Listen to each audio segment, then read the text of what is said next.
a lo que es el delito de violación sexual y el delito de secuestro, pero siempre, y eso es lo que se me ha hecho hincapié, siempre desde una óptica práctica, desde una óptica ligada al análisis de estos delitos, pero dentro de los actos de investigación fiscal que se realizan y se plantean para poder esclarecer, para poder investigar estos ilícitos penales, estas figuras típicas antijurídicas que están en el catálogo del Código Penal. Entonces, cuando nosotros queremos hablar, por ejemplo, de cualquier delito en general, de cualquier institución penal, de cualquier figura delictiva, criminal, debemos tener en cuenta cuáles son estos verbos rectores que están enquistados dentro de la premisa penal. Cuando nosotros hablamos, por ejemplo, de las instituciones, no solamente basta hacer un análisis literal, es decir, revisar lo que establece el código, sino también siempre echar un vistazo de cómo ha sido la evolución legislativa, cómo ha venido modificándose los diversos artículos que contienen estas figuras penales. Por ejemplo, el delito de violación sexual, que es un delito contra la libertad en general, es un delito que ha venido siendo objeto de diversas modificaciones. Y, por ejemplo, hace no pocos años, el artículo 173, numeral 3, que justamente consignaba el delito de violación sexual a menor de edad, preveía como punible el que una persona tenga acceso carnal por las vías que conocemos, con un menor de edad entre 14 a 18 años, y esto era punible y era irrelevante su consentimiento, porque se entendía que una persona menor de 18 años no tiene libertad sexual, sino lo que se protege ahí no es el bien jurídico, libertad sexual, sino el bien jurídico de indemnidad sexual, en la cual es irrelevante el consentimiento de esta persona menor de edad que no tiene libertad, pleno uso o ejercicio de sus derechos, ¿no es cierto?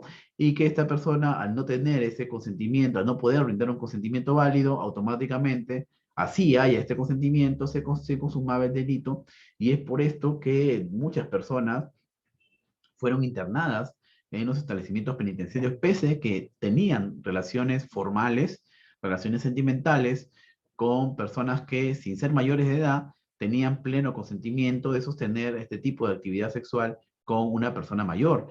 Por ejemplo, una persona de 21 o 22 años que sostenga relaciones con una de 17 en tiempos de vigencia de este artículo 173, numeral 3, resultaba reprochable penalmente y por tanto había una sanción punitiva que en buena cuenta representaba que esta persona sea internada en un establecimiento penitenciario, porque al ser una pena grave no había pues opción, al ser menor de edad inclusive, a que esta persona pueda optar por una pena menos gravosa. Esto fue objeto de cuestionamiento, ha sido superado ya, y no legislativamente, sino que esto inicialmente ameritó un pronunciamiento del Tribunal Constitucional en la cual declaraba inconstitucional justamente este artículo, numeral 3 del artículo 173, y establecía justamente que en estos casos lo que se debe hacer es una reconducción al artículo 170, es decir, que solo sería punible si es que en este rango de edad de 14 a 18 años no exista consentimiento, es decir, solamente cuando medie violencia o amenaza para el acceso carnal, ¿no es cierto? Cuando suceda esto, recién podría ser reprochable, contrario censo, si es que existía consentimiento, si es que existe consentimiento, esto no sería punible. Y así lo pueden verificar ustedes, está en su Código Penal, incluso anotado cuál fue esta sentencia del Tribunal Constitucional que modificó este artículo, este numeral 3 del artículo 173, y que básicamente lo que ha hecho es reconducir esta figura delictiva al artículo 170, modificado por la ley 30.838, ¿no? Del año 2018. Entonces, aquí, por ejemplo, lo que yo les decía, existen pues diversos acuerdos plenarios, jurisprudencias, se los he compartido justamente con los organizadores. A este acto se lo voy a remitir para que puedan también ustedes estar agenciados de estos elementos. Bien, entonces ha sido una política criminal siempre del Estado tener cierto control respecto a la edad mínima para que una persona pueda tener disponibilidad de su libertad sexual.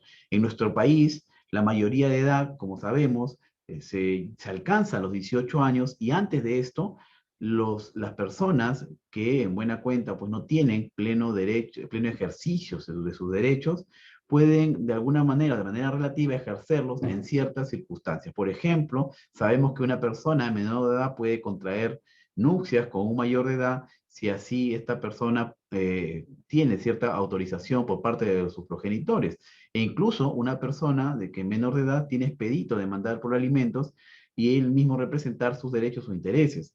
Entonces existía incluso la figura de la emancipación, en la cual se le permitía a un menor de edad poder realizar servicios laborales, bueno, evidentemente dentro de la legalidad, para poder subvencionar o para poder esta persona pueda costear o colaborar con la canasta básica familiar. Entonces ya venían existiendo diversas circunstancias en cuanto los menores podían de alguna manera, de alguna forma, tener cierta relatividad en el ejercicio de sus derechos y también, consecuentemente, en la observancia de sus obligaciones. Es por esto que se ha reconocido también que en este rango de edades, de 14 a 18, 16 a 18, estas personas, ya estos menores de edad, pese a ello, pueden tener cierta disponibilidad de su libertad para sostener relaciones con otras personas, en este caso mayores de edad, ¿no?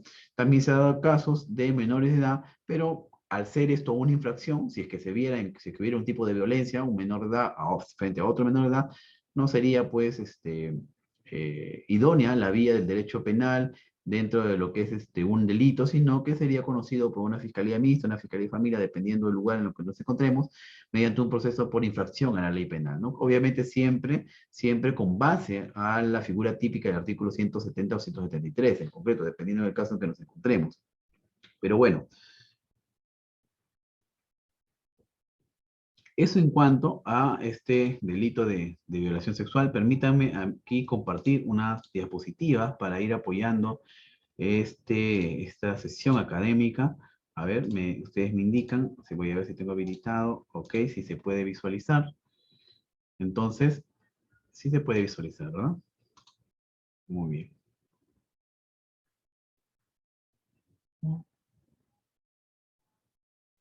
Aquí, por ejemplo, nosotros sabemos pues que el delito de violación lo podemos encontrar en el artículo 170 del Código Penal y en realidad no es un delito de infracción de deber, no es un delito que requiera una condición especial del sujeto activo para que pueda incurrir en el mismo. Cualquier persona, ¿no es cierto?, que mediante violencia física, psicológica o en un entorno determinado, que ya vamos a ver incluso la ley 364, la ley de violencia contra la mujer, o también el tema del acceso carnal en entornos laborales, también es punible, pero en buena cuenta, el artículo 170 lo que regula justamente es este acceso carnal mediante los medios comisivos de violencia física y amenaza.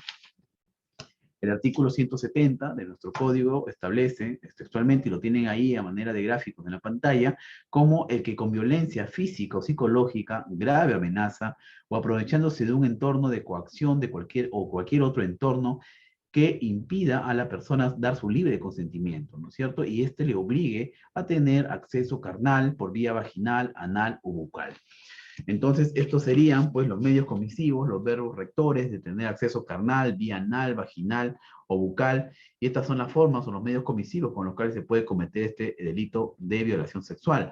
La represión punitiva, conforme ustedes lo pueden ver aquí en la página, en la diapositiva, en la lámina que se está proyectando, es no menor de 14 ni mayor de 20 años de pena privativa de la libertad, pero existen agravantes en las cuales va a elevar esa represión penal, va a elevar esa represión penal, como en los casos, y lo vamos a ver en algunos ejemplos, con respecto a las circunstancias agravantes especiales que reúne este ilícito penal.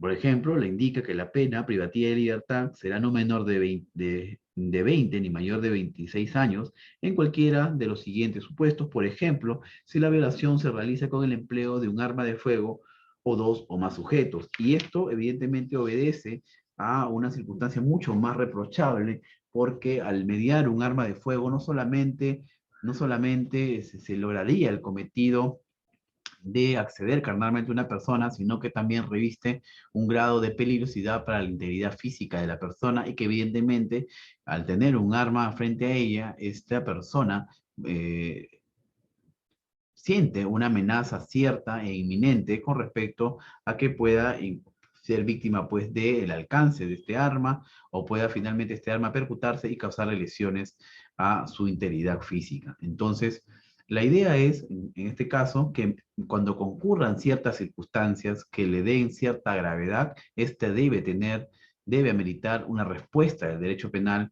con una represión punitiva mayor.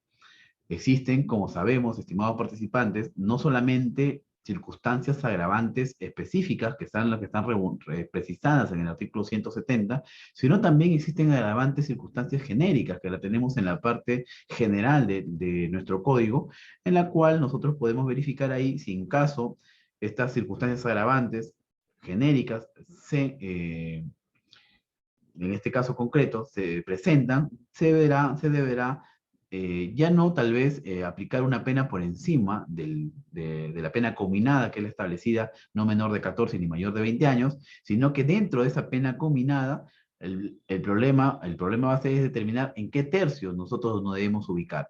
Y para poder ubicarnos en los tercios, nosotros debemos analizar si existen circunstancias de detonación genérica o circunstancias de agravación genérica. Y esto nos permitirá a nosotros establecer si nos encontramos frente al tercio inferior, al tercio medio o al tercio superior. Distinto es, estimados participantes, que en este caso en concreto, un delito de violación sexual, se presente una circunstancia agravante cualificada, como podría ser una reincidencia en la cual la pena se va a proyectar por encima del máximo del tercio superior, es decir, por encima de los 20 años. Entonces son distintas. Una cosa será una circunstancia agravante cualificada y otra cosa será una circunstancia de agravación genérica establecida en nuestro Código Penal y que lo que hace esta circunstancia de agravación genérica es simplemente posibilitar que se avance de un tercio inferior a un tercio medio o eventualmente a un tercio superior. Cuando nosotros hablamos del delito de violación sexual o el delito contra la libertad sexual en general, debemos entender que existen diversos tipos penales que lo regulan. Estos tipos penales, estimados participantes, son, por ejemplo, aquí vamos a ver un momento, vista.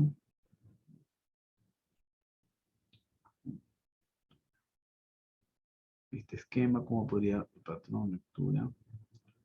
Bueno, no sé si ahí se puede visualizar. Bueno, en cuanto cuando nosotros, por ejemplo, hablamos del delito de violación sexual, indicaba, o el delito contra la libertad en general, la libertad sexual, existen diversos tipos que recogen circunstancias distintas. Por ejemplo, ya hemos nosotros establecido el artículo 170, que desarrolla lo que es el delito de violación en general contra una persona mayor de edad. También tenemos nosotros el delito de violación de persona en estado de inconsciencia o imposibilidad de resistirse, que está desarrollado en el artículo 171, que tiene toda una connotación distinta, ya aquí no mediará esa grave amenaza, esa violencia física que sí podemos apreciar en el artículo 70, sino que en este artículo 171 mediarán otros elementos, otros agentes químicos, agentes reitero, agentes que de alguna forma puedan a esta persona ponerla en estado de inconsciencia o imposibilidad de resistirse. También nosotros encontramos, y revisamos y seguimos la secuencia de estos articulados, en el artículo 172, el delito de violación de persona e incapacidad de dar su libre consentimiento. Acá hay una diferencia, cuando en uno hablamos de una imposibilidad de resistirse en estado de inconsciencia, que es un estado artificial, digamos, en el cual es colocada esta persona, y en otro, en el caso del 172, hablamos de una incapacidad de consentimiento cuando esta persona es un inimputable o tiene una condición congénita que hace que no pueda prestar este libre consentimiento de manera, no por un estado eventual, no por un estado coyuntural, sino por un estado, sobre todo, permanente, ¿no? Congénito, genético o por alguna otra condicionamiento físico que lo haga estar en esta situación. El artículo 173 nos desarrolla lo que les venía comentando de la violación sexual a menor de edad, que ya tiene otra redacción, antes incluso tenía hasta 3 incisos, ahora solamente tenemos un párrafo en este artículo 173. Tenemos el delito de violación a persona bajo autoridad o vigilancia, que reúne también otros aspectos, y también lo que es el delito de violación sexual mediante engaño, ¿no? Bueno, vamos a ver algunos ejemplos, solamente lo estoy indicando de manera general, porque la idea acá es verificar qué actos de investigación y cuál es la casuística, cuál es la problemática probatoria, sobre todo, en estos delitos contra la libertad sexual, sobre todo los delitos de violación. Vean ustedes, cuando nosotros enfrentamos o desarrollamos una investigación en la cual se esté investigando un delito de violación sexual, para empezar, es un delito sumamente sensible, es un delito en la cual después de la vida, ¿no es cierto?, considero yo que la dignidad de las personas es uno de los valores más preciados, que incluso está consignado en el artículo 1 de la Constitución, cuando establece que la defensa de la persona humana y el respeto de su dignidad son el fin supremo de la sociedad del Estado. Entonces, estos delitos de violación sexual no solamente atacan el aspecto físico de una persona, sino que también su dignidad como tal, como persona. Por tanto, por ejemplo, estos delitos a nivel probatorio deben ser manejados con mucha cautela, porque se puede incurrir en eventualmente una revictimización de la agraviada. El Código Procesal Penal ya ha establecido ciertas pautas y proscribe la revictimización, de tal forma que incluso en los delitos de violación sexual, sobre todo cuando se trata de delitos contra menores de edad, se ha establecido que el fiscal debe procurar realizar lo que nosotros conocemos como la prueba anticipada.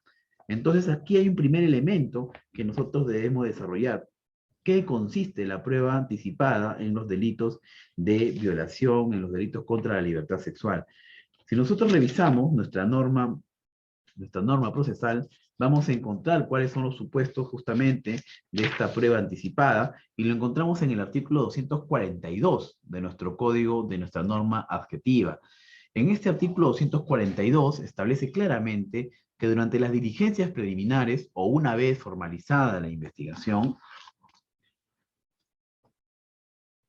a solicitud siempre, evidente, del fiscal, ¿no es cierto? Pero también la norma ha dado cabida que no solamente sea el fiscal quien solicite prueba anticipada, también lo pueden solicitar los demás sujetos procesales, pero siempre se requerirá al juez de la investigación preparatoria y puede utilizar la prueba anticipada en diversas circunstancias.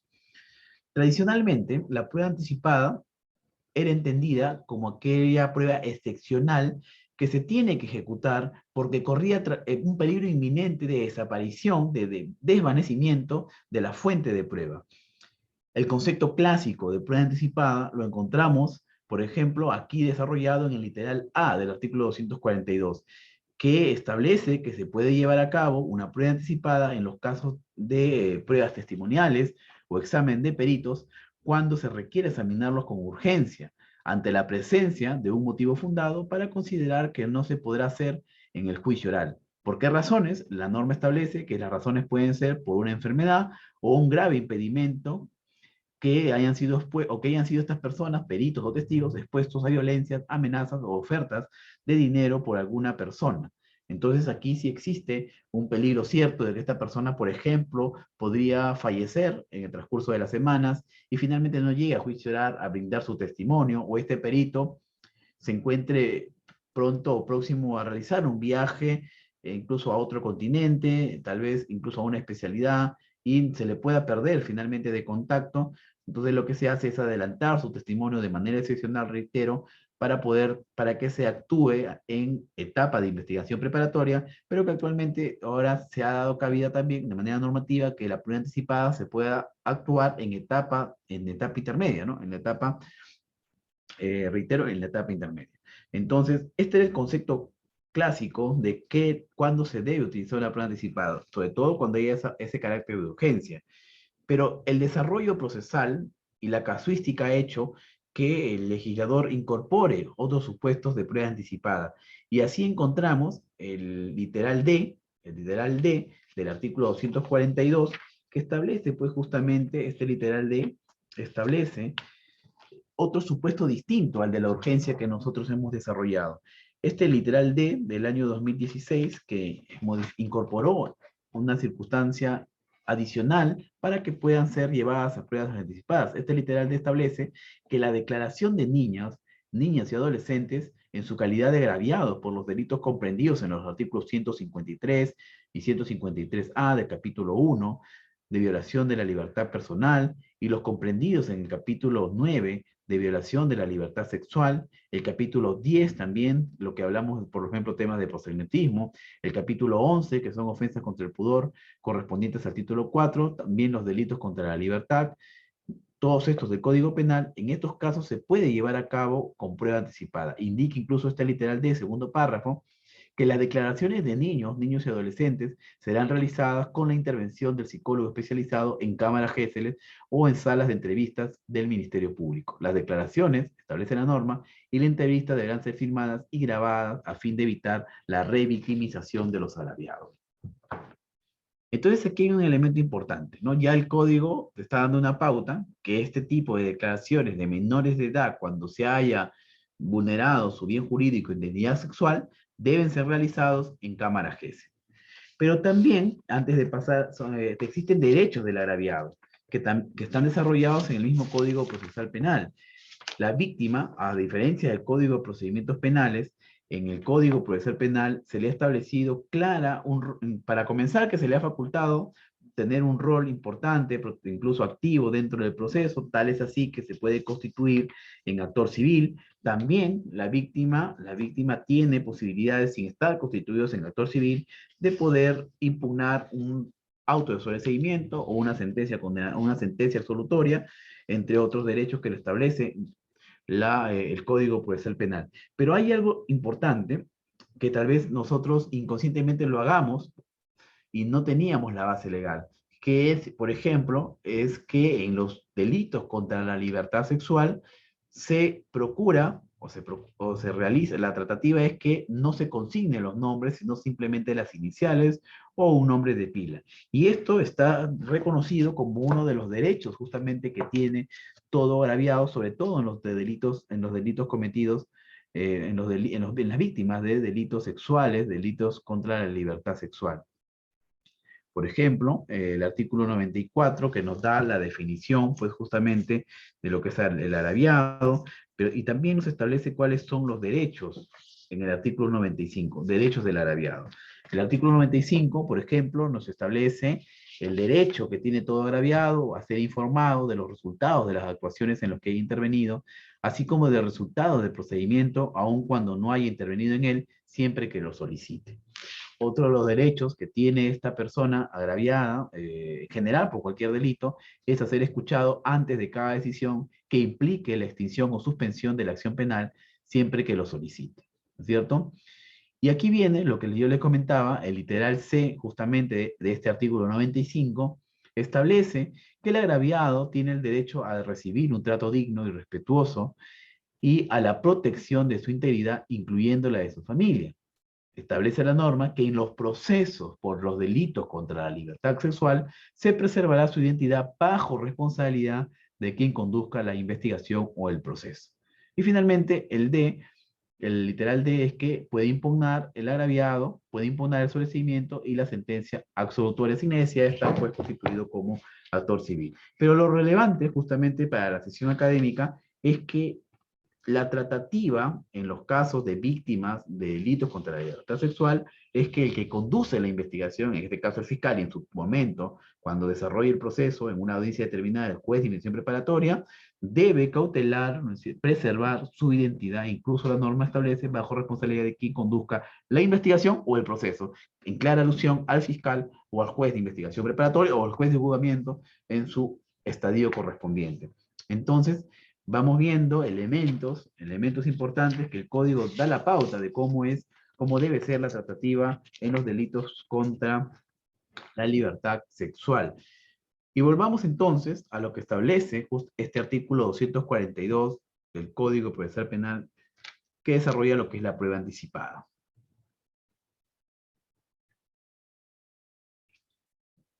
Les venía diciendo de lo que establece este literal D del artículo 242, es que las declaraciones de los niños y adolescentes serán realizadas, y esto es una combinación, dice serán, no solo deberán realizarse, con intervención de un psicólogo y en una cámara Gesell o en salas de entrevistas implementadas por el Ministerio Público.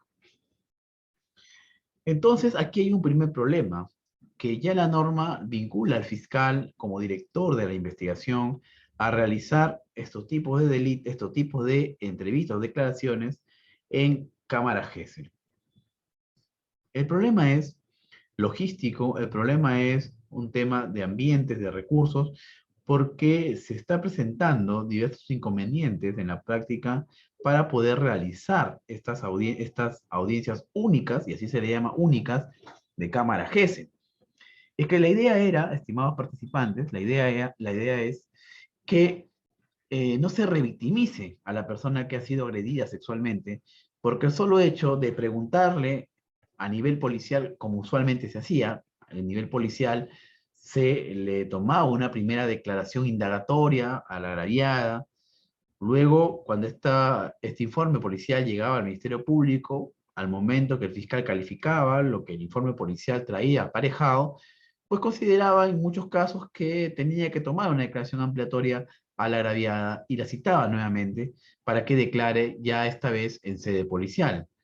Y tal vez por ahí, más adelante, el caso se sigue investigando, se piden otras pericias, viene un certificado médico legal, y tal vez lo que está en el certificado médico legal no concuerda con lo que había declarado la agraviada, porque la agraviada indicó que había sido accedida carnalmente solo por vía vaginal, pero al momento que recabamos el certificado médico de integridad sexual, verificamos que este certificado médico establece que no solamente tiene acceso a sexo vaginal reciente, sino también a actos contra natura.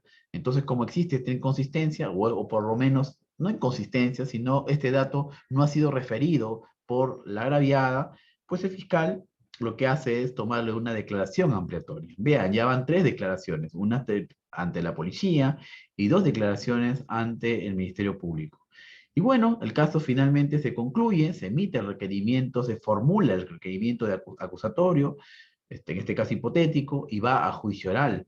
Y en juicio oral, esta persona, víctima del delito de violación sexual, debe ir como órgano de prueba, como órgano de prueba personal, como fuente de prueba también, debe ir a explicar al juez, al plenario, los hechos de los cuales ha sido víctima y contar nuevamente, relatar nuevamente lo que ha pasado en esta vejación, en este acceso carnal no consentido. Entonces, al momento de nosotros de analizar estas circunstancias, de que el legislador ya evalúa que existe un problema, porque el solo hecho de que una persona víctima de este delito, reitero nuevamente, sensible, que no solamente afecta el entorno físico, también psicológico, la dignidad de la persona que sufre este tipo de agresión, que no necesariamente puede ser una mujer, sino también un varón. En general, no establece el artículo 170 ni en ninguno de los tipos penales contra la libertad sexual que la víctima necesariamente tenga que ser una mujer, sino que puede ser tanto una mujer, un varón, o incluso tal vez también puede ser una persona que tenga otro tipo de condición o otro tipo de orientación sexual. Entonces, el problema era, la problemática recaía en que existía una clara revictimización de la persona que había sido objeto de violación sexual al estar relatando y contar estos pasajes tan íntimos, y cada vez que lo contaba volvía a recrear, volvía a recordar este acontecimiento, digamos, que había acontecido en su vida, y obviamente eso es revictimizar, ¿no? Es por eso que este literal del artículo 242 del Código Procesal Penal ya orienta al fiscal, vincula para que este tipo de diligencias, de entrevistas, sean únicas, ¿no? Sean únicas. Y sobre todo, que estos tipos de delitos tienen que manejar, que ahora ya, con más aún con este literal a nivel fiscal. Antes, cuando empieza el código en el año 2006, en Guaura, 1 de julio, eh, aunque no lo crean, algunos de estos casos de violación eran derivados a la policía.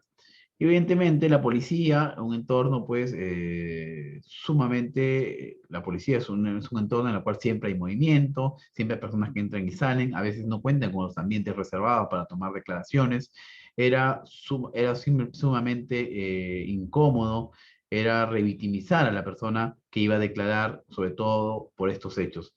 Es por ello que lo recomendable siempre fue que estos tipos de delitos se vean solo en sede fiscal.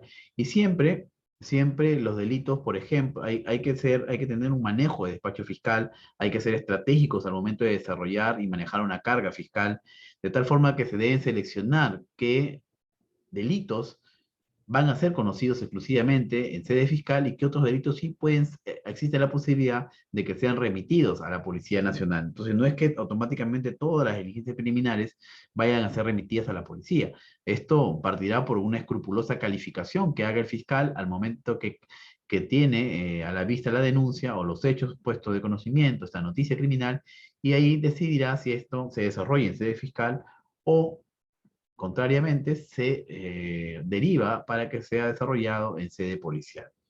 Pero sobre todo estos delitos contra la libertad sexual, más aún con el literal D del artículo 242, deben ser realizados en sede fiscal, ¿no? Porque ahí es donde se tiene la logística y ahí es donde tenemos también la cámara GESEL para poder desarrollar este tipo de prueba anticipada que requerirá necesariamente de la presencia del juez de investigación preparatoria, porque si no, no fuera una prueba anticipada. Las pruebas se actúan frente a un juez y en este caso, de manera excepcional, se realiza en presencia del juez de investigación preparatoria. Doctor Nicolás, lo escucho.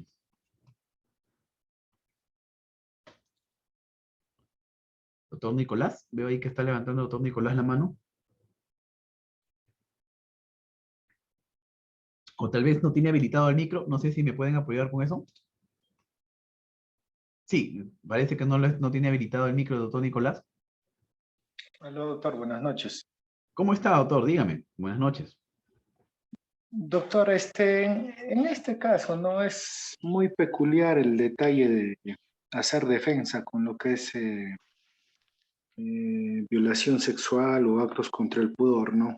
Sí. Porque en la gran mayoría de casos, casi siempre, como usted dice, no se le puede hacer un contraexamen Ujú. a la víctima debido a que hay el detalle de la revictimización, ¿no?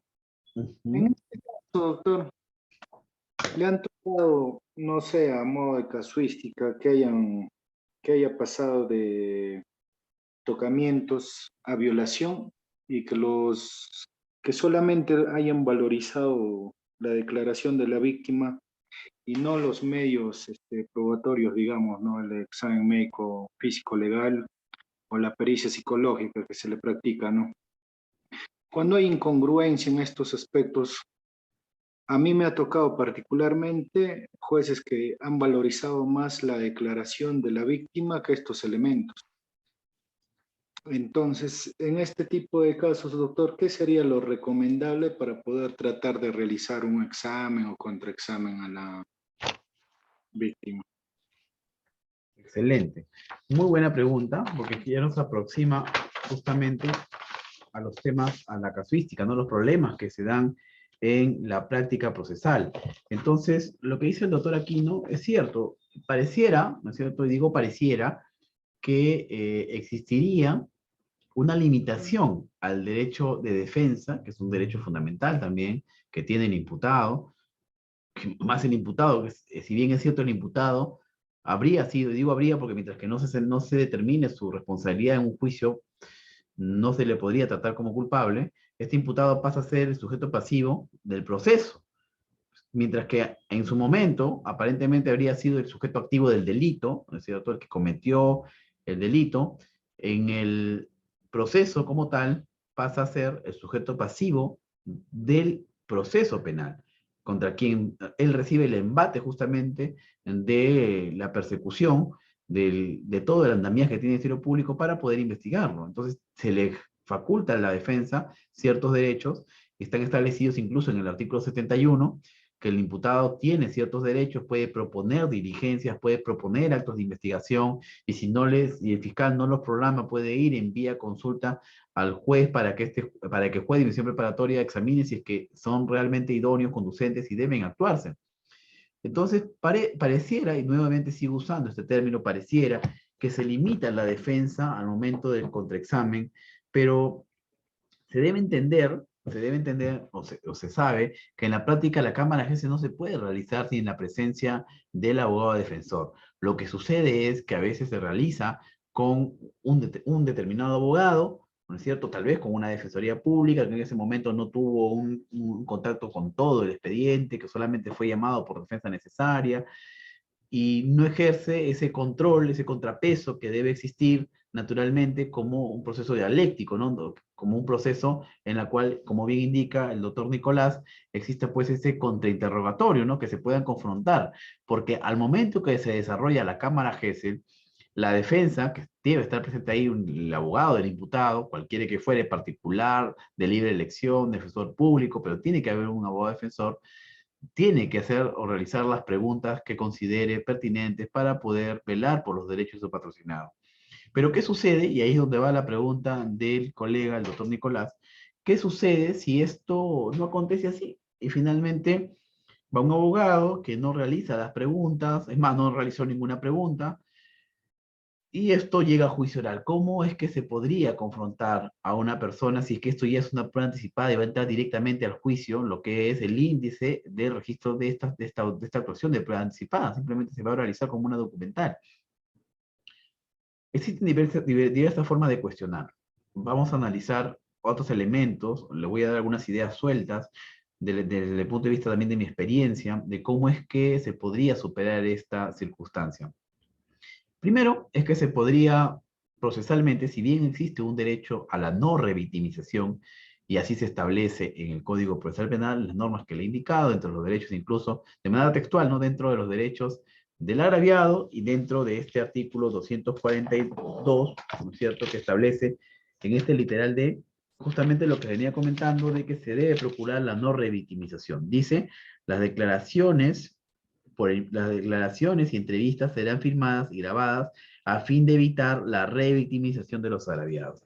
Pero ¿de qué puede servir que una declaración sea grabada o filmada si es que no se realizaron las preguntas necesarias para poder esclarecer el hecho? Es más, puede darse el caso, y se ha dado ciertamente casos en los cuales ni siquiera el fiscal realizó todas las preguntas, porque la agraviada en su momento, que cuando relata los hechos, relata que había, un ejemplo, ¿no? Que relata que había sido vejada, víctima de violación sexual en 3 fechas, y al momento que se llevó a la cámara GESE, solamente el fiscal le preguntó por una fecha. Entonces, ¿cómo se ingresaría la otra información de las otras fechas? Si es que justamente lo que se procura es que sea una audiencia única en cámara GESE, una sola declaración. Entonces vamos a partir de principios procesales. ¿Qué es lo que cautela? Nuevamente les pregunto, ya lo he adelantado, ya lo he mencionado, ¿qué es lo que cautela que esta entrevista sea única? Lo que cautela es justamente la no revictimización. Y la no revictimización es un derecho que se le reconoce a la agraviada, a la víctima, pero como nosotros sabemos, no existen derechos absolutos, no existen derechos absolutos. Todo es relativo, dependiendo de la circunstancia en la cual nosotros nos encontremos. Es por eso que el derecho de defensa tampoco es absoluto. Entonces, ante una circunstancia determinada, ante una coyuntura determinada, siempre en cada caso en concreto, se va a analizar cuál de los derechos debe tener cierta prevalencia en ese caso en concreto. Por ejemplo, el fiscal, conforme al artículo 68, numeral 3, parte final, tiene la facultad de declarar secreto absolutamente toda la investigación. El fiscal puede declarar secreto toda la investigación y hacer actos de investigación sin que ni el imputado ni los abogados de los imputados tengan conocimiento. Entonces, ¿esto es vulnerar el derecho de defensa o relativizarlo?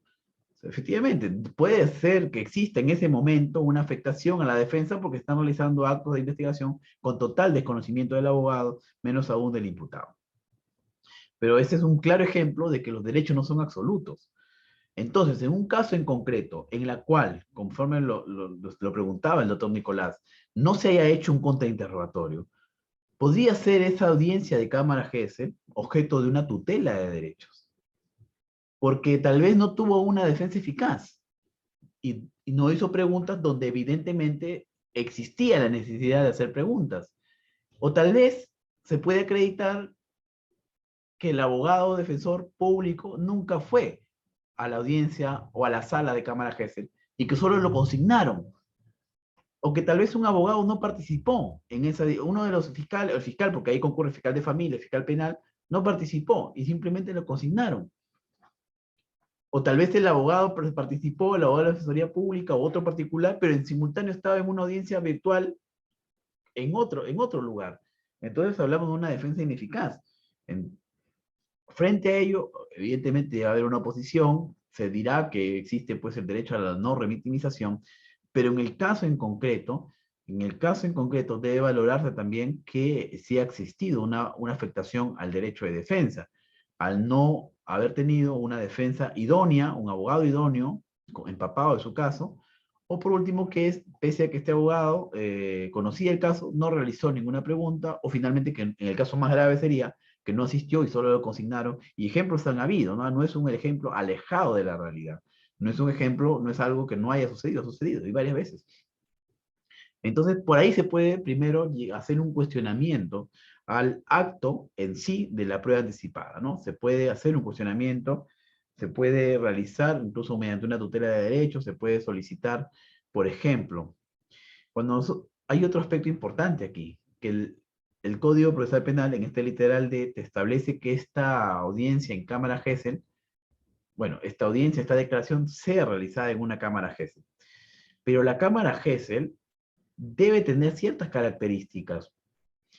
Yo, por ejemplo, cuando estuve realizando unas pasantías en Colombia, tuve la oportunidad de visitar las cámaras Gesell que existían en el laboratorio de criminalística de la Universidad de Medellín, pero también la cámara Gesell de del búnker, de la Fiscalía, del Ministerio Público de Antioquia, en la cual la cámara Gesell tenía características distintas a las que usualmente estamos nosotros acostumbrados. Porque esta cámara Gesell de Colombia no solamente tenía una cámara, como usualmente podemos nosotros observar, sino que tenía un circuito cerrado dentro de la cámara Gesell. Es decir, se podía apreciar no solamente al menor, a la menor que declaraba, o a la persona que declarara, desde un solo ángulo, sino desde diferentes ángulos, que incluso podía enfocarse la posición de las piernas, la posición de las manos si estaban debajo de la mesa, se podía verificar directamente el rostro, no era solamente ubicada esta cámara en una esquina superior donde solamente se veía la cabeza de la menor o en todo caso de espaldas. No, se podían ver diferentes aspectos, diferentes ángulos. Y esto puede servir o sirve, y es por eso que el código establece que debe ser filmada y grabada para evitar la revictimización. Esto puede ser utilizado por la defensa para poder presentar en su oportunidad una pericia psicológica, por ejemplo, de parte, una pericia psicológica no oficial, en la cual pueda contrariar, pueda confrontar las conclusiones a las que arriba el perito oficial. Entonces, la idea es que se tenga que garantizar este derecho al investigado de poder adquirir este video y que este video no simplemente sea una grabación realizada de manera, pues, digamos, por cumplir, sino que sea una aclaración idónea para que un perito pueda verificar ciertos aspectos que no solamente parte por escuchar lo que dice la menor, sino por visualizar los gestos, la respuesta emocional cuando relata lo que ha aparentemente vivido, la forma de cómo es que esta persona se lleva las manos a la cabeza, esta menor pues, cruza las manos, o cómo es que tiembla, son aspectos importantes que se deben garantizar en la afirmación, que se deben quedar registrados también para la valoración eventualmente en juicio oral. Entonces, estos aspectos nosotros debemos tenerlos en cuenta, ¿no? Debemos tenerlos en cuenta y evidentemente se tiene que mejorar esta calidad de filmación en las diligencias, en las audiencias, en las salas de cámaras Gesell. Sería otro aspecto en la cual nosotros podríamos realizar cuestionamientos.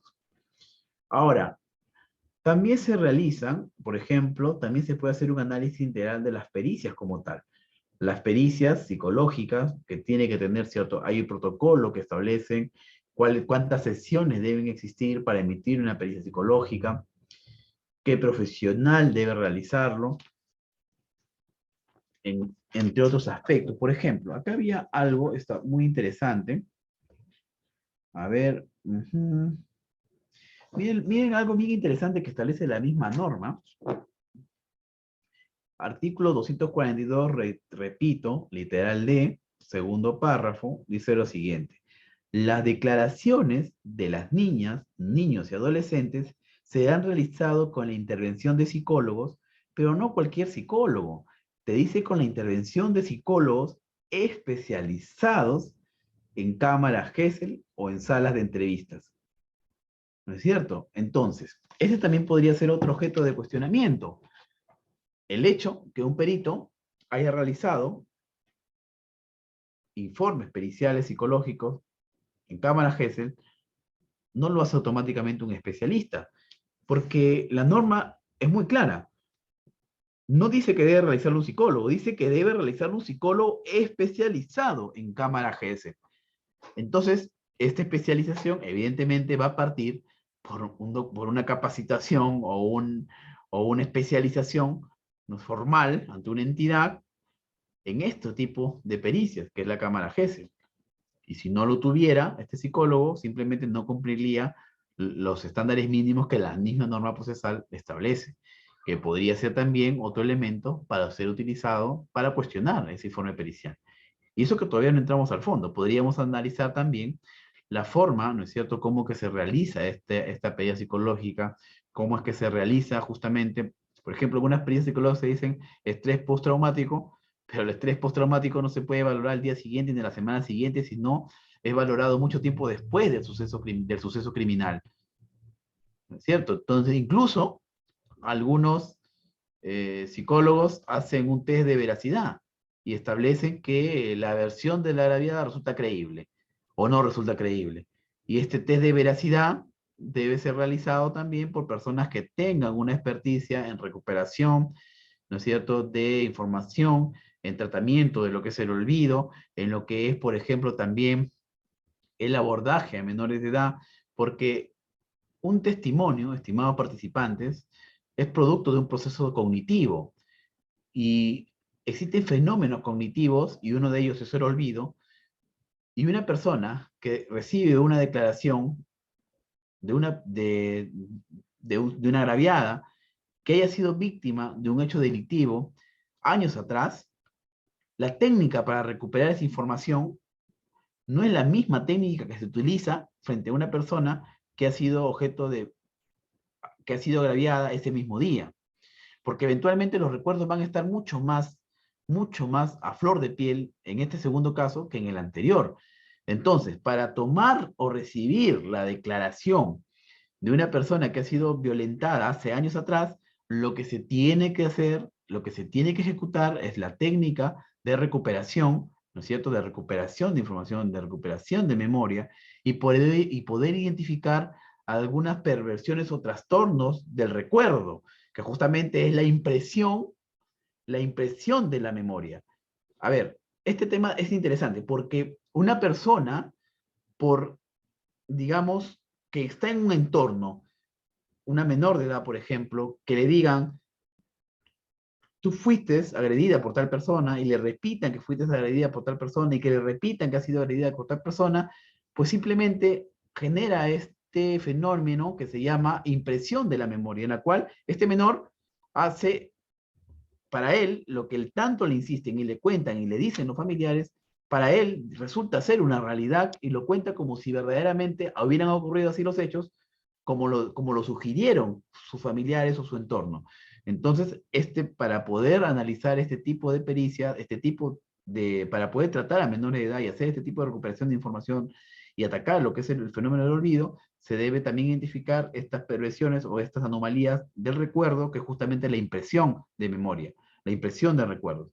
No sé si me estoy dejando entender. Son aspectos que pueden ser fácilmente cuestionados, pueden ser más fácilmente abordados por un perito de parte, ¿no es cierto?, que va a contradecir de manera técnica y científica las conclusiones del informe pericial oficial, ¿no? Del informe pericial oficial. Hay un procedimiento que se sigue, ojo, no es solamente presentar el informe, hay un procedimiento que se sigue cuando se presenta el informe de parte, tiene que correr ese traslado al perito oficial para que en plazo de 5 días emita un pronunciamiento sobre el mérito del mismo, de ese informe de parte, y finalmente, si es que no se retracta o si no precisa o no corrige su informe pericial, simplemente en juicio oral se puede plantear un debate pericial entre ambos peritos, ¿no? Entre ambos peritos. No es que a nivel de investigación preparatoria esto se va a zanjar, no, no. van a correr en paralelos ambas pericias que tienen pues conclusiones contradictorias y eso se va a definir justamente en juicio oral, ¿no? En juicio oral. Ojo que la pericia de parte no la va a presentar la fiscalía. Al momento que se haga la contestación de la acusación, el abogado de la defensa debe precisarlo y no ofrecer la pericia, sino ofrecer al perito como como órgano personal. Y con él va a ingresar finalmente su pericia de parte.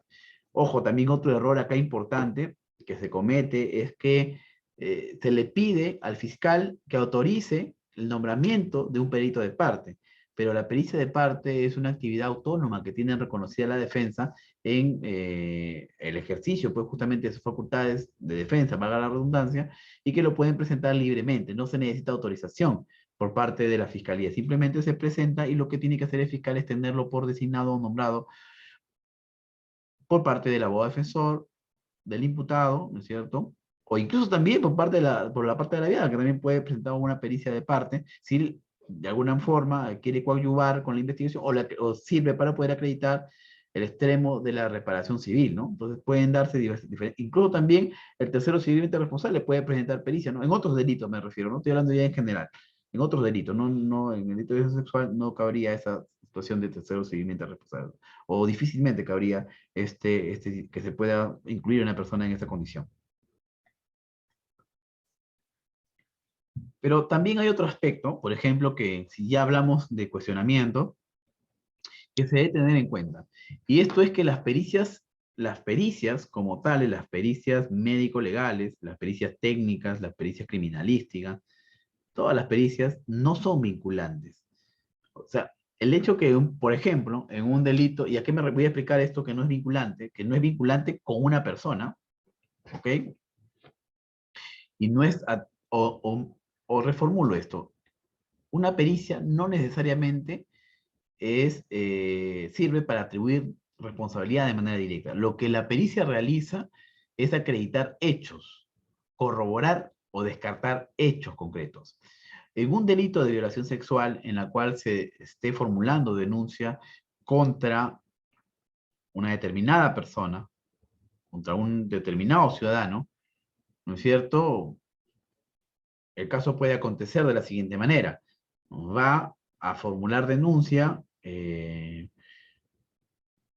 una abuela, ¿no es cierto? La abuela va con su nieta y formula denuncia penal, ¿no es cierto? En la comisaría contra un vecino, indicando que este vecino, como es el dueño de la tienda donde va su nieta a comprar, y en una de esas visitas, de esas idas y venidas de esta tienda, la menor vino con un dolor abdominal y ella presume que ha sido esta persona quien la ha accedido carnalmente a esta menor.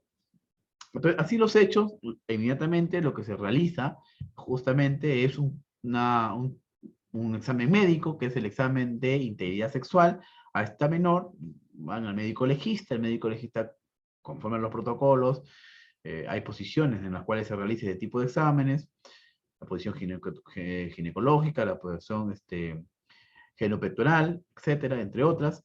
Entonces, aquí vemos, por ejemplo, que luego que el perito médico legista, médico forense, examina a la menor, concluye que ha sido accedida recientemente vía vaginal. Entonces, tenemos la declaración de la abuela que dice, os indica a este vecino, comerciante, este vecino de la tienda de la esquina, sería el responsable de los hechos. Y tenemos el certificado médico legal que establece que esta persona ha sido, perdón, que esta menor de edad ha sido accedida carnalmente vía vaginal. Esta pericia no sugiere directamente que este vecino haya sido el autor. Lo que sugiere y lo que establece técnica y científicamente es que la menor ha sido accedida carnalmente. Es decir, lo que acredita es un hecho y no vincula directamente, por lo menos en esta pericia, este tipo de pericia no vincula directamente al investigado con un hecho delictivo. Se requerirá otros elementos periféricos para poder hacer ese nexo de vinculación del hecho delictivo con un determinado imputado. Y aquí, por ejemplo, se evaluarán otros elementos como la declaración de la menor, no de la abuela, que es lo que ella piensa, de lo que ella presume, ¿no es cierto? Lo que ella deduce de lo que ha visto, sino lo que se requerirá es escuchar pues a esta menor, y si no puede, si es demasiado, no es una persona muy, tal vez que en ese momento, pues hay diferentes edades, ¿no? Que no puede expresarse con facilidad, habrá que recurrir a otros elementos, tal vez periféricos, ¿no? Ver efectivamente cuál es la data de ese acceso, si es reciente, cuánto tiempo puede haber sido, capaz de hematomas, hay lesiones, ¿no es cierto? Hay otro tipo de elementos o lesiones que nos permitan determinar que esa agresión fue, por ejemplo, en horas de la mañana, ¿no es cierto? Son muy, muy recientes del día. Entonces, y justo en ese día, la única salida que tuvo la menor es a esta tienda, y por ahí tenemos una cámara de la entidad edil o de algún otro establecimiento comercial que esté pues por la zona. Vamos acreditando y esto ya nos podría presumir, podría hacer a nosotros postular la hipótesis de que esta persona sea la responsable.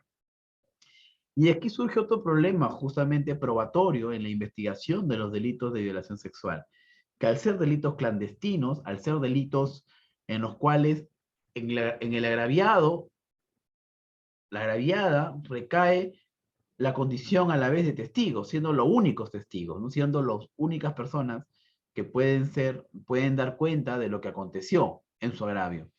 Entonces es un elemento probatoriamente que complica el desenvolvimiento de los casos, porque tendrá que, mucho valor tendrá, ¿no es cierto?, la declaración de la víctima.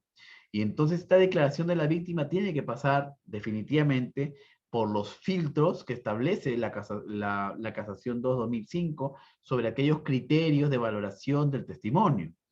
Y estos criterios de valoración del testimonio parten, por ejemplo, con que este agraviado o este testigo tenga condiciones o no tenga condiciones de incredibilidad subjetiva. ¿Qué se entiende por incredibilidad subjetiva? Es decir, que este agraviado, este testigo, no tenga vínculos fundados en odio, revanchismo, ¿no es cierto?, encono, para con las personas contra las que va a declarar, ¿no es cierto? No hayan ámbitos subjetivos que pueda hacer que esta persona, su testimonio, no resulte finalmente cierto. Pero también, pues, también existe otro requisito, que es que la declaración resulte verosímil. ¿Y qué se entiende? ¿Qué se entiende por una declaración verosímil? Y aquí se confunde mucho que el hecho que la agraviada haya declarado A, B y C en sede policial, y luego A, B y C en sede fiscal, y posteriormente A y B y C en juicio oral, ya es verosímil su declaración. Eso implica una persistencia en la sindicación, que también es otro elemento. La persistencia es continuar con la misma sindicación a lo largo del proceso hasta llegar a juicio oral. Pero el otro elemento, que es la verosimilitud, no implica la firmeza, la solvencia o la convicción que un testigo agraviado tenga al momento de declarar sobre sus hechos. Ni tampoco la persistencia, que es otro elemento. La verosimilitud, que una declaración sea verosímil, implica que esta declaración, que esta información, que estos datos brindados por el testigo o agraviado puedan ser corroborados mínimamente con ciertos elementos periféricos. Entonces, si existe un testimonio sin incredibilidad subjetiva, un testimonio que ha sido persistente, consecuente durante toda la investigación y que adicionalmente es verosímil. ¿Y cuándo puede ser verosímil?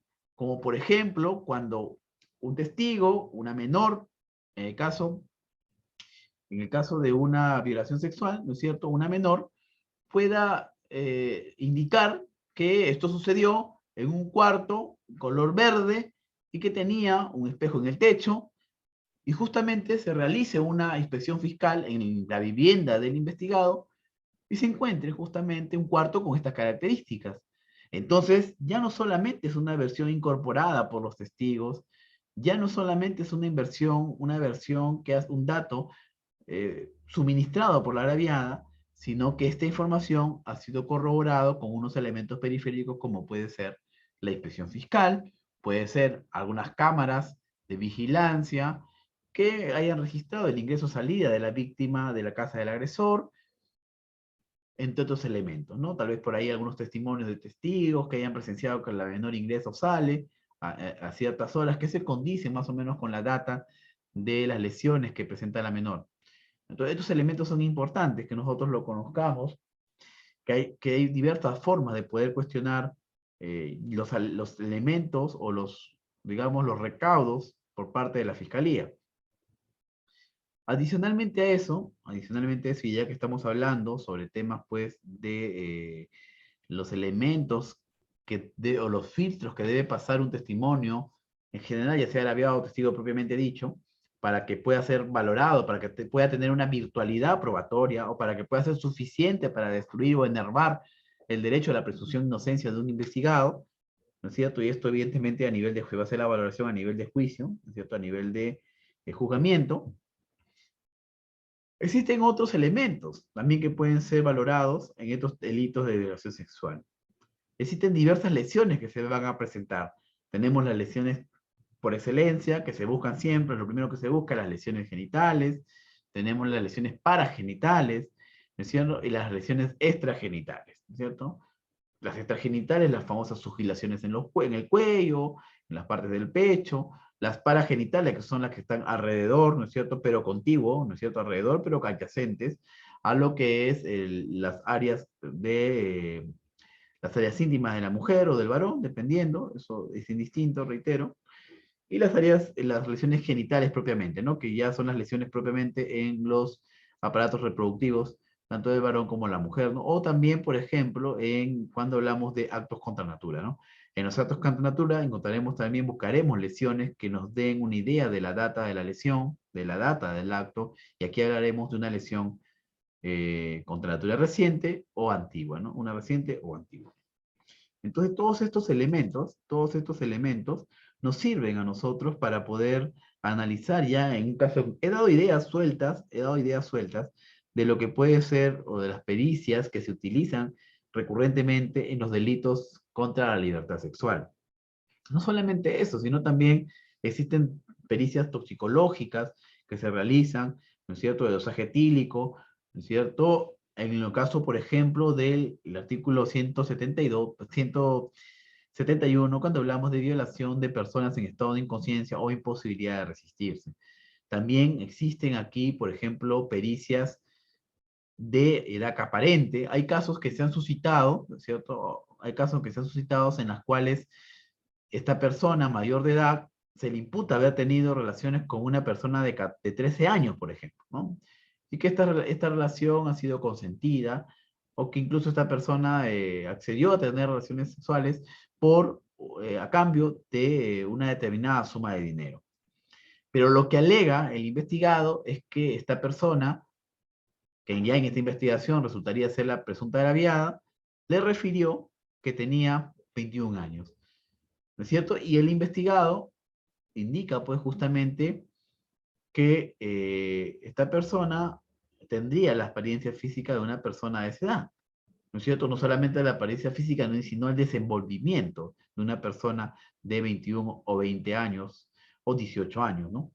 Entonces aquí también se tendría que realizar una pericia complementaria a la pericia de integridad sexual, porque tendríamos que determinar cuál es la edad aparente de esta persona, si es que en realidad esta persona físicamente, visualmente, puede inducir o puede llevar a que el investigado haya incurrido en un error de tipo, ¿no es cierto?, vencible o invencible, ¿no? Ya aquí hablaremos sobre las categorías de los errores y ver si es que esta persona finalmente merece o no una reducción de la pena por existir un error de tipo, ¿no? Un error de tipo respecto a la edad.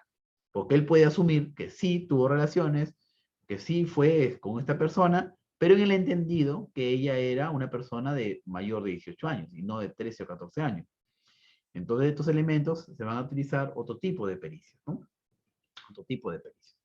También, por ejemplo, independientemente del delito del examen de integridad física también se puede realizar, por ejemplo, hay algunos casos en los cuales se denuncian delitos de violación de larga data, ¿no es cierto? Una persona de 18 años, ¿no es cierto?, denuncia que ha sido vejada sexualmente a los 15 o 16 años por una determinada persona, pero ya a su edad actual, ya tiene otra pareja e incluso también ha sido, bueno, ha dado a luz, tiene hijos, entonces aquí resulta mucho más difícil incluso el nivel probatorio en estos delitos de violación sexual, porque reitero, son delitos clandestinos, ¿no? Son delitos que solamente se van a desarrollar en entornos cerrados, ¿no es cierto? O por lo general no existen testigos, ¿no? Entonces ahí hay un problema probatorio, un problema de investigación. Evidentemente aquí es mucho más complicado al tener pues que este acceso carnal, esta violación sexual fue de hace años atrás.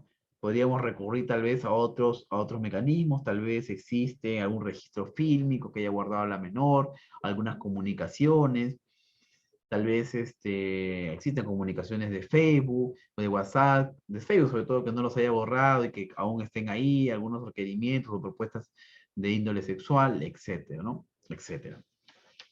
Pero también existen ahora, y que estamos en la modernidad, en la era digital, se puede cometer, o uno de los elementos, uno de los medios que se utilizan para llegar a cometer estos delitos, es también los medios de la tecnología, medios de la información, y existen aquí también los llamados delitos informáticos.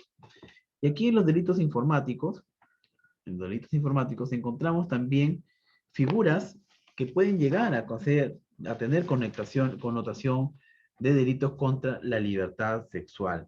Por ejemplo, cuando nosotros hablamos de los delitos del cyber grooming, ¿no? Por ejemplo, que son justamente esta captación de menores de edad mediante las redes sociales, mediante las TIC, las tecnologías de la información y la comunicación. Por ejemplo, si nosotros queremos hablar de la ley de delitos informáticos, sabemos que es la ley 30.096, y esta ley 30.096 establece, por ejemplo, en su artículo 5, el delito de proposiciones a niños y adolescentes, ¿no es cierto?, con fines sexuales por medios tecnológicos. Claro, no es un delito contra la libertad sexual, porque aquí lo que ya es un acto, incluso se está retrocediendo la barrera punitiva, se está sancionando la mera proposición, pero la finalidad justamente va a ser la de tener acceso carnal. Es interesante porque esta ley también, y más ahora en los entornos virtuales, está siendo muy recurrente. Este artículo 5 de la ley 30.096 establece justamente este tipo penal, que es las proposiciones a niños, niñas y adolescentes con fines sexuales por medios tecnológicos. El tipo penal establece que el que a través de Internet u otro medio análogo contacta con un menor de 14 años, ojo, ahí hay un elemento cualitativo, es decir, que menor de edad tiene que tener menos de 14 años, para solicitar u obtener de material pornográfico o para proponerle o llevar cualquier acto de connotación sexual, ¿no es cierto?, con él o con un tercero, será reprimido con una pena privativa de la libertad no menor de 4 años ni mayor de 8 años, ¿no es cierto? Esto sin contar lo que son las inhabilitaciones del artículo 36 del Código Penal, ¿no? También establece en su segundo párrafo esta norma, cuando la víctima tenga entre 14 y menos de 18 años de edad, ¿no es cierto? Y medio engaño, o sea, ofrecimientos fraudulentos, ARDIC, ¿no es cierto? La pena será no menor de 3 años ni mayor de 6 años más en inhabilitaciones del artículo 36. Entonces vemos cómo el legislador toma una especial atención para poder, bajo un régimen, bajo una política criminal, evitar que que se lleguen a concretar accesos carnales contra menores de edad. Esto es lo conocido como el cyber grooming, reitero, que son justamente esta captación de niños y adolescentes para obtener material pornográfico o tener acceso carnal con él o con un tercero. Reitero, el artículo 5 de la ley 30.096, delitos informáticos. Entonces vemos que existen diversos elementos, diversos tipos penales que regulan justamente estos delitos contra la libertad sexual. Ahora bien, este delito también tiene pues justamente sus formas agravadas, las tienen ahí ustedes en las láminas, ¿no es cierto? Los encontramos en el artículo, ya hemos retirado 171, 172, 176A, que incrementa, ¿no es cierto?, en 5 años si concurre cualquiera de las circunstancias establecidas en el artículo 170, segundo párrafo del Código Penal. Por ejemplo, en los casos de los artículos 170, 171, 172, si el agente registra o transmite mediante cualquier medio tecnológico, en, se incrementa en 5 años el delito, ¿no es cierto? Se agrava en 5 años la pena, el reproche contra esta persona. Entonces ya vemos cómo el legislador otorga cierta represión punitiva mucho más severa en ciertas circunstancias. Y como les venía indicando, por ejemplo, en el caso como el mayor bien jurídico protegido será la vida humana, si en caso la persona muere producto de estos actos de violación o el agente pudo proveer ello, la pena que se dará a este investigado será de cadena perpetua, ¿no? De cadena perpetua. Ahora bien, cuando nosotros hablamos de delitos contra la libertad sexual, ya en un aspecto procesal, ¿no es cierto? Ya mucho más amplio, hemos hablado de la casuística, de temas de criminalística, del tipo penal, y nosotros nos ubicamos en el artículo 88, ¿no es cierto? En el artículo 88 de nuestro código, artículo 88, vamos a encontrar algunos aspectos relacionados a lo que es justamente, y ustedes pueden verificar ahí, a la imprescriptibilidad. Entonces, este artículo 88A establece algo interesante y que calza directamente con el tema que estamos analizando. Este artículo 88, conforme ustedes lo pueden ver ahí en la lámina, establece que la pena y la acción penal son imprescriptibles en los delitos previstos en los artículos 153, ¿no es cierto? 153A, 153B, y en los capítulos 9, en los capítulos 10 y 11 del título cuarto del libro segundo del Código Penal. ¿Y qué delitos contempla esto? El delito de explotación sexual, de esclavitud y otras formas de explotación, el delito de violación de la libertad, contra la libertad sexual, proxenetismo, ofensas al pudor, trata de personas y en sus distintas formas agravadas. Que es otro elemento importante que nosotros tenemos que tener en cuenta, ¿no? La imprescriptibilidad de los delitos contra la libertad sexual previstos en los numerales y capítulos que he indicado, ¿no? Que lo encontramos en el artículo 88A del Código Penal. Y este artículo 88A ha sido incorporado recientemente, esto data del año 2018, fue incorporado con el artículo 2 de la ley 30.838, si la memoria no me es infiel. Entonces vemos pues estos elementos importantes que nosotros tenemos que tener en cuenta al momento que abordamos estos casos de violación sexual. Bueno, hay temas también de acoso, sanciones, bien. Pero también debemos tener en cuenta que en los delitos de violación sexual, existe pues todo un equipo multidisciplinario que interviene, ¿no es cierto? Que va desde la formulación de la denuncia, sobre todo cuando hablamos de niños, niñas o adolescentes víctimas de violación sexual. Luego, inmediatamente, la contención, ¿no es cierto?, que es la evaluación médico-legal, ¿no es cierto?, la evaluación médico-legal. Lo que yo les decía, y que ahora se tiene que realizar obligatoriamente por prueba anticipada, que es la audiencia única en Cámara GESE, el artículo 242 del Código Procesal Penal, ¿no es cierto?, la culminación de la entrevista, que se desarrolla con presencia, ya hemos nosotros indicado, del abogado, defensor público, del fiscal penal, fiscal de familia, en ciertos casos sensibles, con participación de los profesionales de UDAVI, que dan contención sociológica, psicológica y legal a las víctimas. Luego se concluye con la emisión de la evaluación psicológica y eventualmente esta persona puede ser derivada a una red de asistencia y tratamiento, o también se le puede dar un acompañamiento por parte de los profesionales de la UDAVI, ¿no?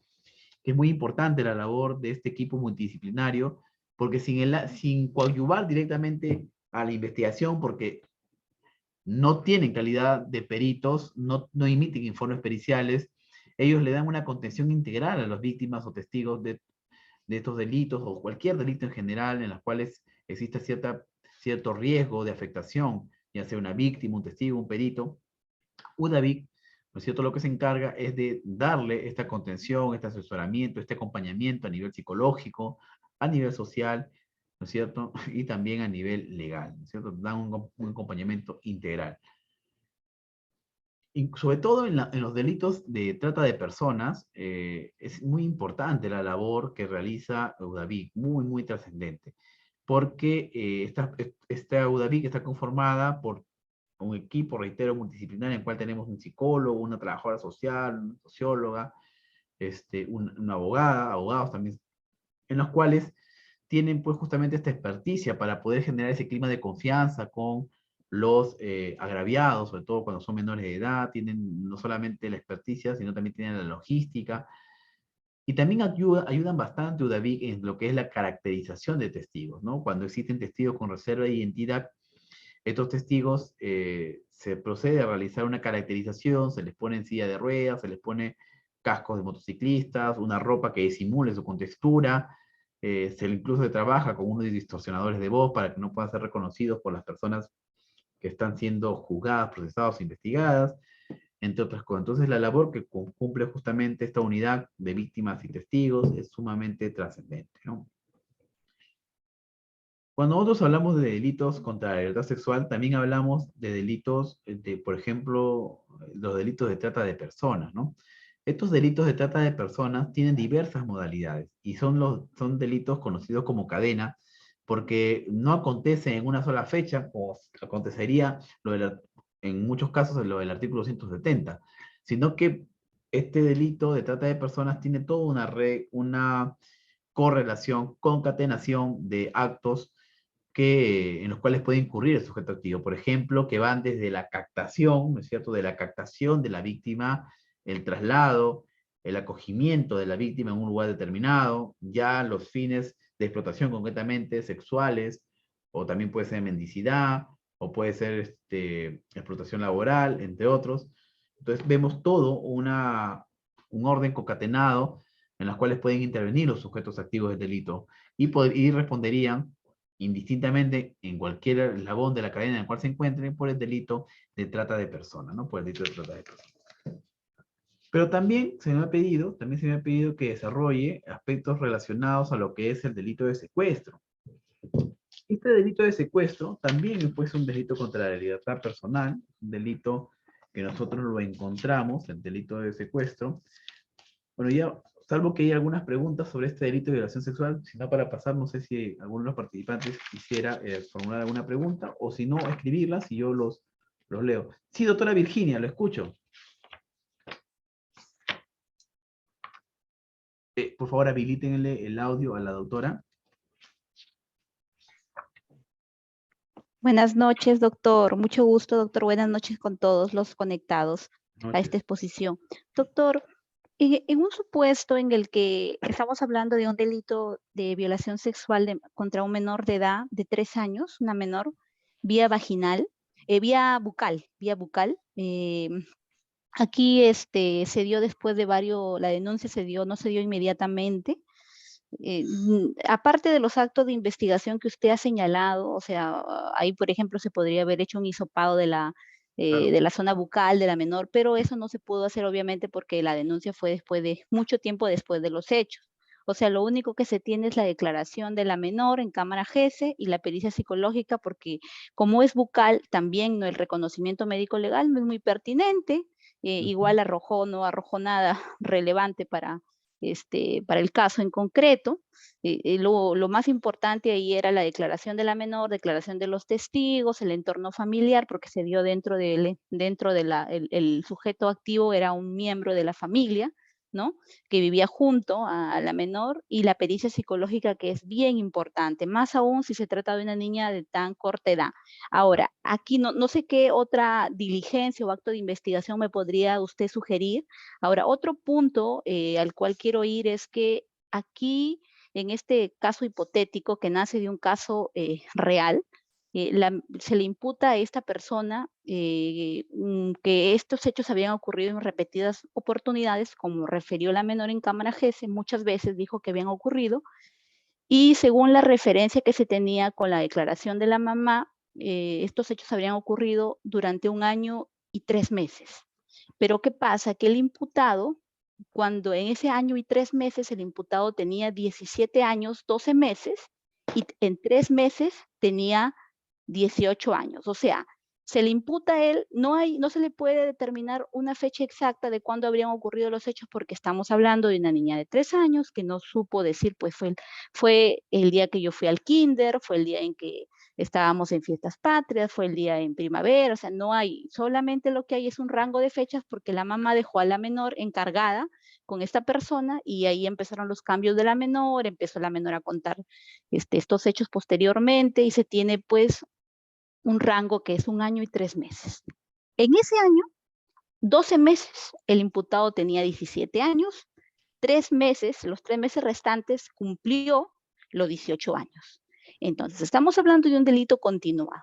Desde su punto de vista de usted, que veo que tiene mucha experiencia y déjeme felicitarlo, eh, ¿cuál sería la vía ahí? Sería, tendría que ir como un caso, ser investigado por la vía de familia como un menor infractor, o estaríamos ante un sujeto imputable, porque durante estos 3 últimos meses él habría cometido los hechos. No se sabe exactamente si fue, o sea, aquí el problema es que no se sabe si fue durante estos 12 meses, esos 3 meses, tiene ese rango en que habrían ocurrido los hechos. La niña dice, cuando se le pregunta respecto a la fecha, a cuándo habrían ocurrido y cómo, cuántas veces, ella dice muchas veces. La mamá dice que durante ese espacio de tiempo la dejó encargada a la menor y que él estuvo la posibilidad, este sujeto, de poder acceder la vía bucal. Eso sería todo. Excelente pregunta, doctora. Y que tiene, el caso en realidad tiene varias complicaciones, como bien lo señala doctora Virginia. Primero, la edad tan corta de esta menor, ¿no es cierto? La edad tan corta de este menor. Porque, bueno, no sé si podrá esta persona, finalmente declaró, esta menor, ¿no? Porque a esa edad tal vez no tienen un buen manejo del aspecto verbal, no sé cómo habrá sido en su caso, pero eso es una complicación. La otra complicación, como usted bien lo señala, es que el acceso, al ser un acceso bucal, con la propia, digamos, con el paso de los días, con ingiere los alimentos, no va a quedar ningún vestigio biológico, ninguna muestra biológica que puede ser aprovechable inicialmente. Entonces es una segunda complicación. Pero ya, como decía Binder, ¿no es cierto?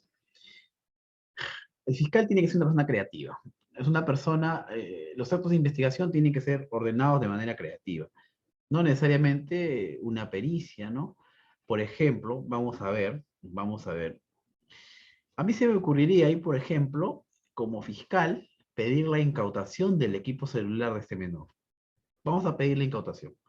De inmediato, no le pidamos el celular. Vamos a la casa, hacemos la inspección fiscal y en el acto se le incauta el celular, o si hay la oportunidad se lo pide a nivel judicial, ¿no? Pero lo ideal sería que sea inmediato. ¿Por qué? Porque este celular puede contener cosas que indiciariamente a nosotros nos puedan ayudar a la teoría del caso, ¿no? No, no está, digamos, no está a ciencia cierta, podríamos encontrar algo o no, pero hay que hacer ese acto de investigación. Por ejemplo, puede haber registrado algún tipo de fotografía de esta persona, este infractor, este menor de edad, de ese acto. Puede haber una conversación, tal vez con otro menor, o le pueden haber enviado una foto a otro menor de ese acto. Ahora, vamos más allá. Busquemos, situémonos en los historiales de búsqueda en Google. ¿Ah? A ver, ¿qué buscó esta persona en este tiempo que se reputa habría cometido esta persona estos actos de acceso vía bucal? Tal vez por ahí, pongamos, ¿no? Encontramos en su equipo celular, en las búsquedas de historial de Google, en el motor de búsqueda, encontramos, por ejemplo, ¿no? Pornografía o sexo con menores de edad, o tal vez por ahí buscamos otros elementos, otro tipo de búsquedas que nos den a nosotros un indicio o un elemento de que esta persona efectivamente habría sido el autor de estos hechos que refiere la menor.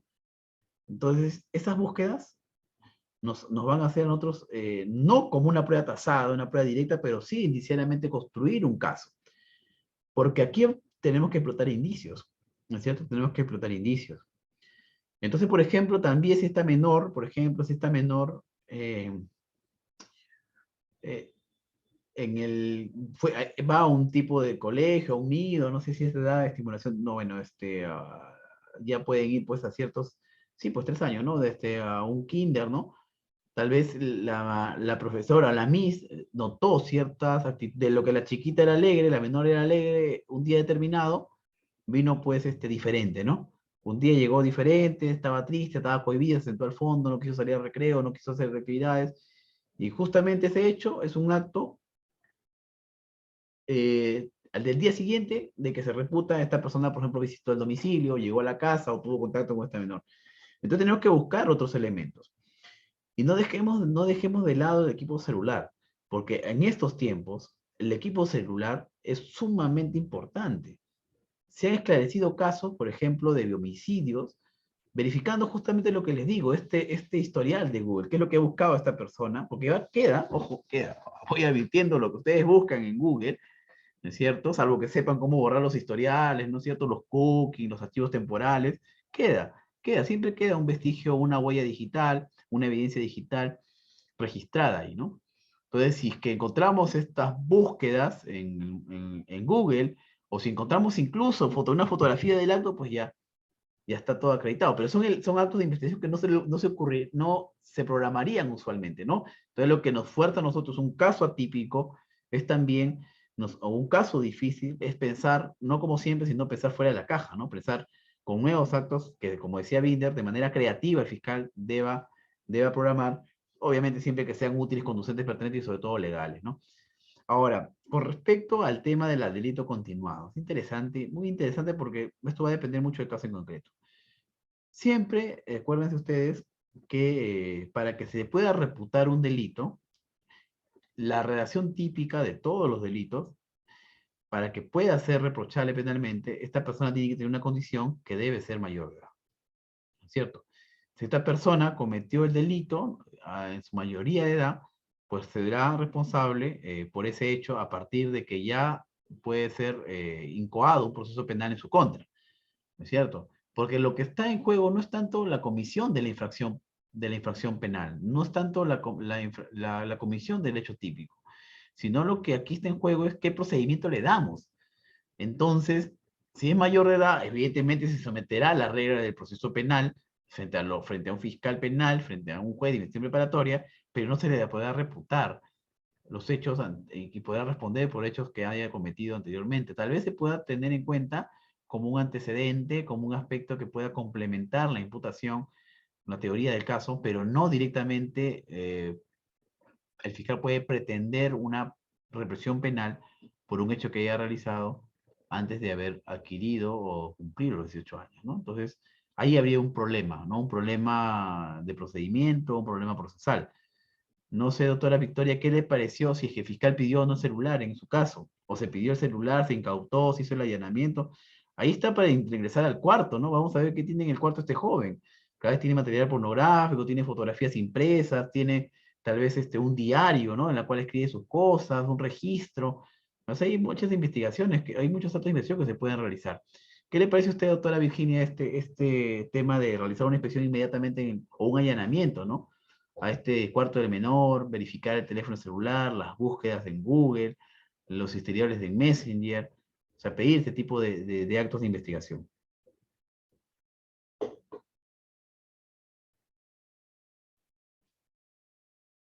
Bien, bueno, parece que la doctora no me escuchaba, pero bueno.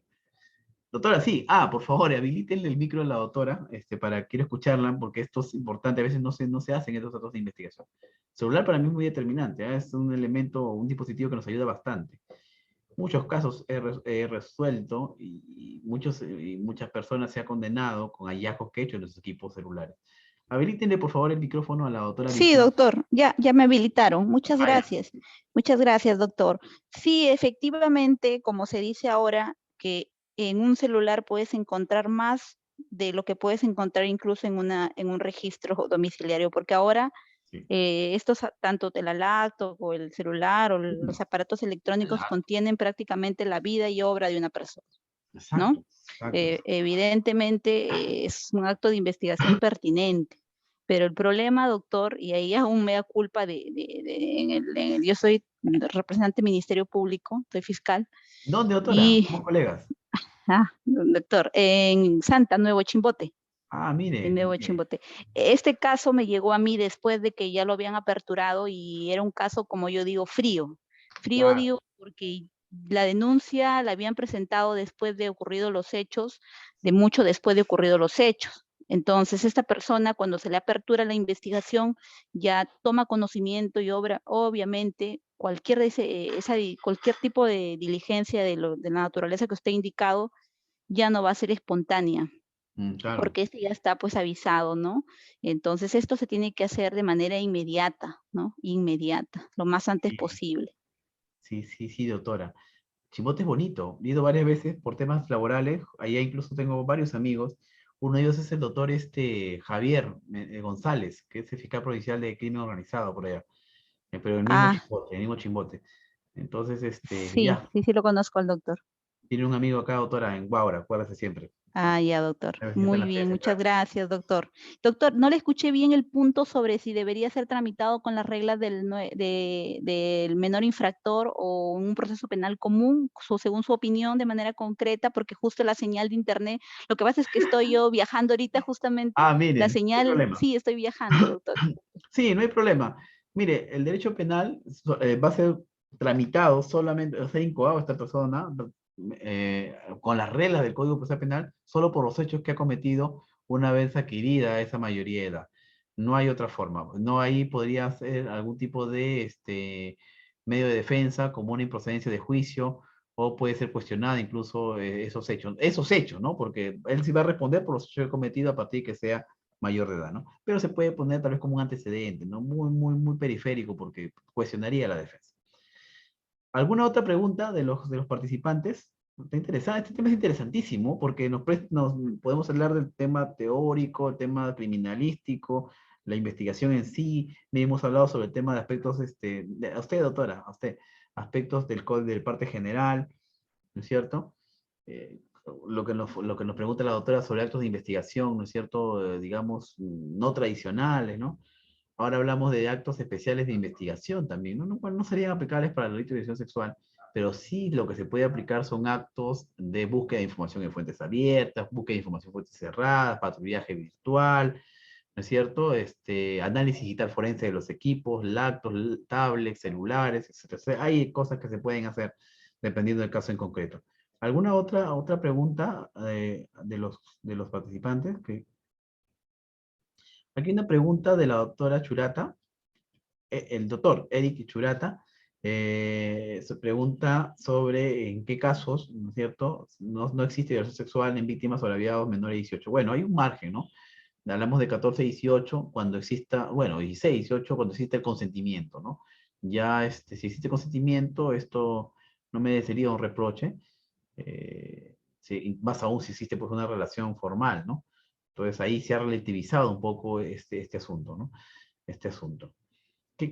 ¿Alguna otra pregunta, estimados participantes? No quiero tampoco agotarlos, excederme del plazo que se me ha concedido. Miren, voy a facilitarles en este momento acá las diapositivas a Fabián para que también se las pueda a ustedes compartir. Ahí vamos a compartir en este momento.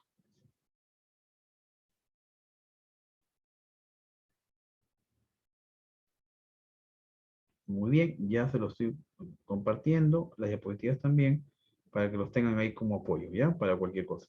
A ver, una pregunta me dicen, a ver, buen día, ¿podríamos remitirle más preguntas por correo electrónico u otro medio? Gracias. Claro, claro que sí, con toda confianza. Ahí le voy a dejar mi correo a Fabián para que se lo puedan compartir y en todo caso ahí nos contactamos, no hay ningún problema, estamos en contacto siempre con todos, ¿no? Siempre la academia, nosotros somos parte, pues, compartimos la misma pasión que es el derecho, en particular el derecho penal, procesal penal, así que estamos en contacto, no hay inconveniente, ¿no? No hay inconveniente. Mire, qué interesante. La doctora Vanessa nos pregunta, ¿no? ¿Dónde se le hace, a ver, en un caso donde se hace proposiciones sexuales a una niña de 12 años a través de gozar, ¿cómo sería tipificado? Excelente pregunta. Nosotros habíamos hablado de los delitos informáticos, ¿no es cierto? Delitos informáticos. La ley 30.096 establece, pues, justamente toda una gama de delitos informáticos, de delitos que se cometen en entornos digitales, delitos que se cometen a través de las TICs, de las tecnologías de la información y la comunicación.